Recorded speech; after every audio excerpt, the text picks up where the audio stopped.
were serving time together in 2002, medium security, Towers Jail. And we left off where Bruno had just met Wildman at the Catholic Mass.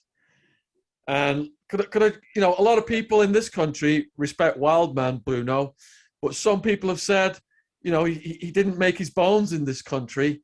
How do they know he was a tough guy over in America? What do you say to those people? Well, I'll tell all those people they're full of shit. The guy was a maniac, but a lovable guy all the same. And to be perfectly honest with you, he was very much feared, regardless of what anybody says. It's funny because you and I have been through it, and people who want to judge and whatever it is they want to do, they have no idea. This guy was a straight tough guy, and he had my respect from the minute that I started to know him, as well as him having respect for me.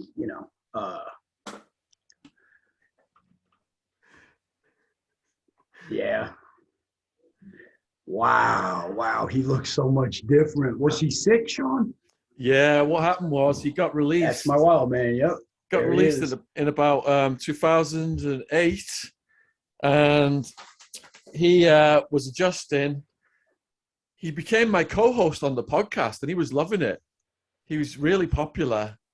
And then towards the end of last year, his health problems got the better of him. He died of multiple organ failure, and he was up to 29.5 stone in weight, which I think 1 stone is 14 pounds, 14 times 29.5.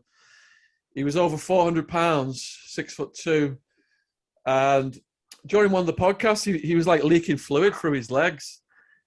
And I said, you need to go to hospital for this. And he was like, oh, it's going to be Wildman water. I'm just going to bottle it and bless people with it. So he was joking all the way. And he said he didn't want to go to the hospital because the old people needed the beds because of the pandemic.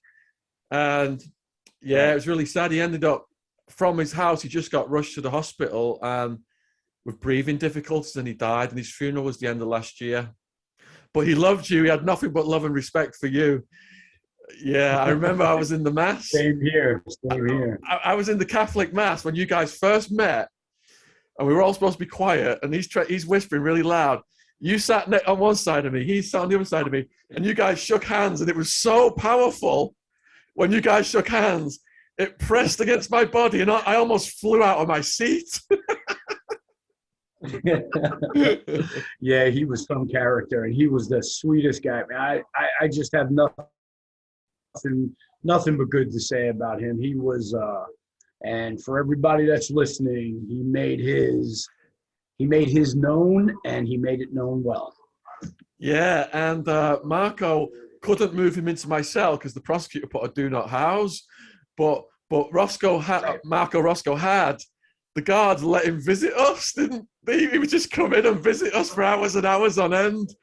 And and it was like, I remember. Yeah, oh man, it was so much fun. I mean, it was a horrible place, but we just made the most of it, didn't we? We sure did. And yeah, I remember he used to have people coming in for visits from other towers, and it was unheard of.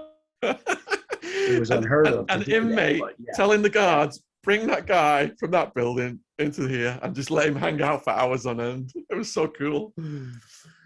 All right, so that's what that's what it was. There was a few characters. I'm just going to run them by you and see if you can remember them.